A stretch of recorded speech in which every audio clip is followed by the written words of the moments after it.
Minasan, konnichiwa.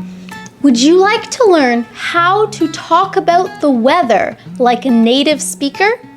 Would you like to learn some essential weather collocations in English? Welcome to Jen's Jyugyou.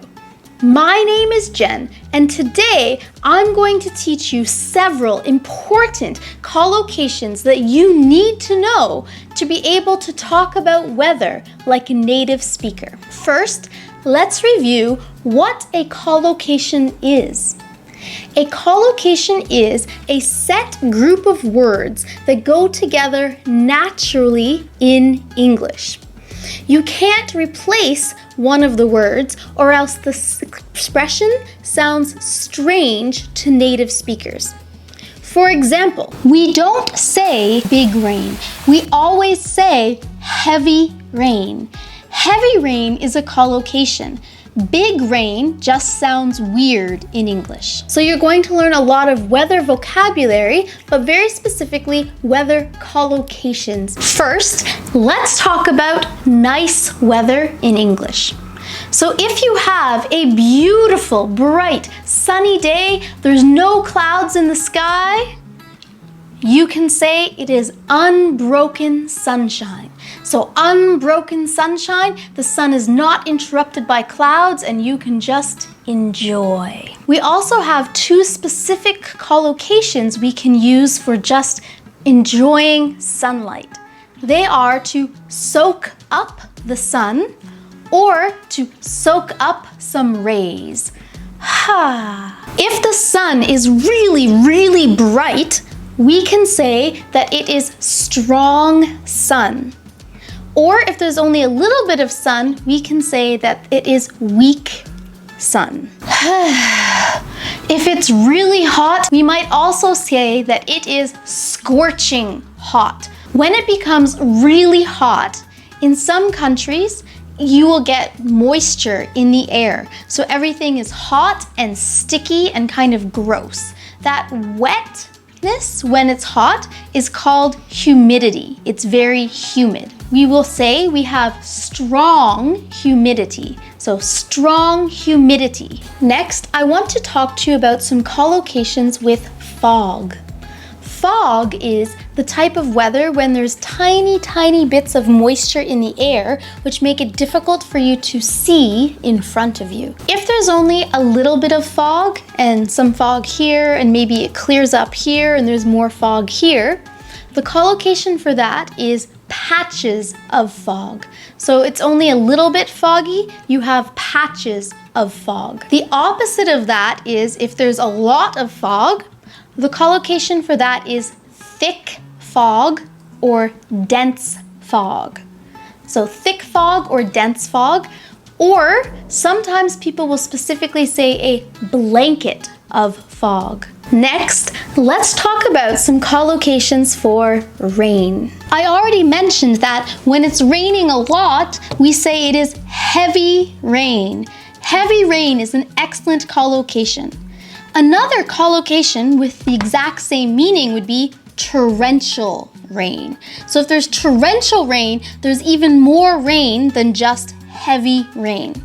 And we can also use the expression a torrential downpour. It is a downpour. A torrential downpour, there is a lot of rain, heavy rain. When it rains a lot, we can say that it is pouring rain. Sometimes people like to use the idiom, it's pouring buckets, meaning there's lots of rain. Thunder will rumble. The boom sound is the thunder, and we specifically use the verb rumble. The thunder rumbled. And lightning, when it zigzags across the sky, zzz, right? The lightning flashes. If the lightning zigzags across the sky and hits something made of metal, then we can say the lightning struck, so lightning strikes. But if you just see it in the sky, we usually say a flash of lightning. If there's a tiny bit of rain that will then stop, we call this a shower.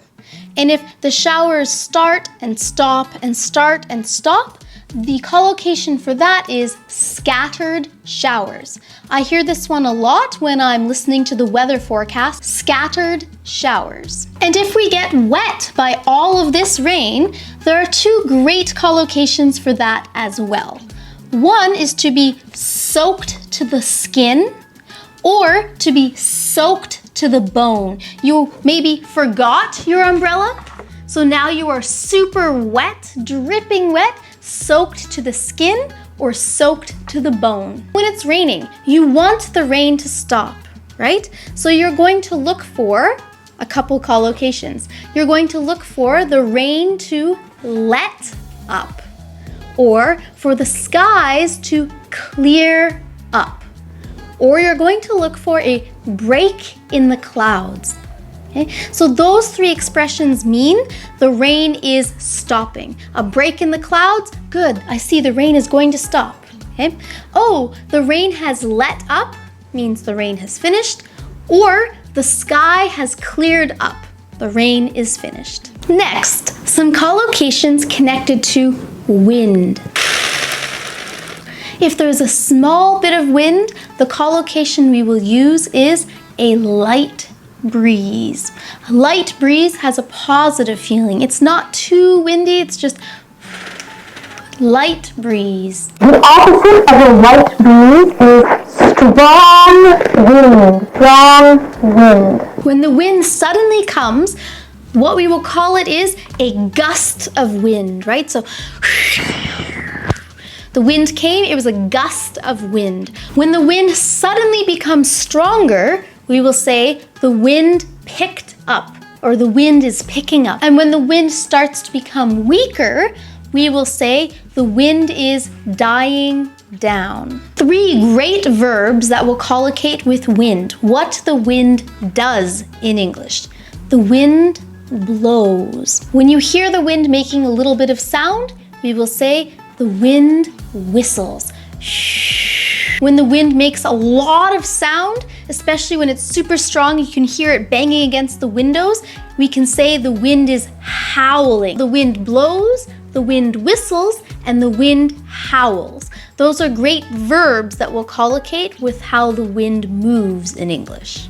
Now, some vocabulary to describe cold weather and snowy weather. So if it is super cold, we would say it is bitterly cold. It's bitterly cold outside today. So when the temperatures start to go below 0, but there's no snow yet, we will call that moisture on the ground that freezes into white crystals frost. And the collocation for extreme frost is hard frost. For snow, if there is a little bit of snow falling, they are called flurries, and we use the specific collocation light flurries.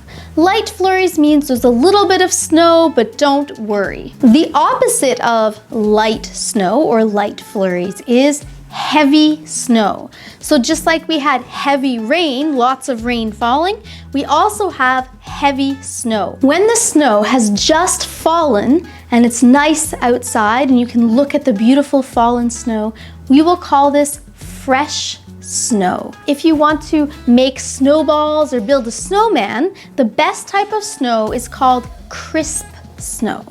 So crisp snow is new snow that is a little bit hard, so you can pack snowballs with it. Sometimes children in Canada refer to it as packing snow. Finally, I want to talk to you about some vocabulary that you will often hear and that you should use to talk about disasters. Okay? So natural disasters such as a hurricane, a tornado, a flood, an earthquake, things like that. You might hear two specific words used in the news. One is the disaster caused lots of damage to this country, or the disaster devastated this country. So both of these words are used to describe the destruction that has been caused by the disaster. When a storm or tornado, hurricane, earthquake, when these events happen, there are two verbs that we will always use.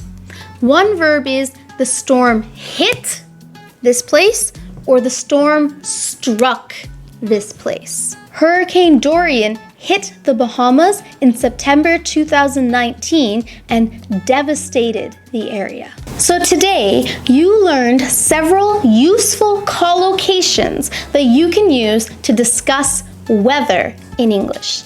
If you're interested in learning more about collocations or how to study them effectively, you can check out a video I made about that over here. Or in the video description below, I will also leave a link to a collocations playlist that I have made with other collocation lessons. And now it's time for question of the day.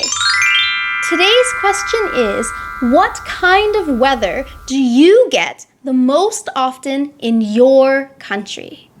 Let me know using collocations in the comments below. Thank you so much for watching this video. If you found it useful, please subscribe to Jen's Jyugyou so you don't miss any English lessons. And give this video a thumbs up. Mina, thank you. Ganbatte ne. Ja ne.